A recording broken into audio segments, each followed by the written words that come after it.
হোসেন লিখেছেন, এক বক্তব্যে আপনি 3টি পবিত্র মসজিদের ছবি আপনার অফিসে লাগানোর কথা বলেছিলেন। এটা ধীরে ধীরে ছবি পূজা রূপ নিতে পারে কিনা, পরবর্তী প্রজন্ম বিষয়টি ভুলভাবে নিতে পারে কিনা, এরপরে আপনার ব্যাখ্যা কামনা করছি। এমডি আরিফ হোসেন ভাই, আমরা মূলত মসজিদে মক্কার মসজিদে হারাম, মসজিদে নববী, মদিনার মসজিদে নববী এবং ফিলিস্তিনের বাইতুল মাকদিস, এই 3 মসজিদের ছবিকে টাঙিয়ে রেখে মূলত ফিলিস্তিনের যে চিন্তা চেতনা, ফিলিস্তিনের মাজলুম মানুষদের প্রতি আমাদের যে সিম্প্যাথি, এটাকে স্থায়ী করবার জন্য আমরা পরামর্শ দিয়েছি।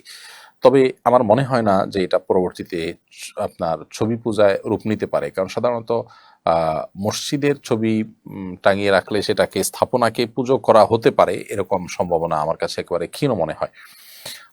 তারপরও এ বিষয়ে বিশেষজ্ঞ ওলামায়ে আমরা ভালো বলতে পারবেন, আমরা আরও ভাবি।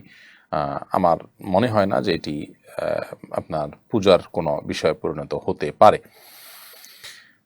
শুধুমাত্র ফিলিস্তিনের মাজলুম মানুষদের প্রতি আমাদের যে সিম্প্যাথির চেতনা, সেটাকে জাগরুক রাখবার জন্য আমরা এই পরামর্শ দিয়েছি। এবং ইতিমধ্যে কাবার ছবি বিভিন্ন জায়গায় থাকে, মসজিদ নববীর ছবি বিভিন্ন জায়গায় থাকে, তখন তো পুজোর প্রশ্নটি কেউ তোলেনি এবং কোনো আলেম সেটা নিষেধও করেননি। তাহলে সেক্ষেত্রে ফিলিস্তিনিটা যুক্ত হলে সেটি কেন নিষিদ্ধ হবে আমার বোধগম্য নয়।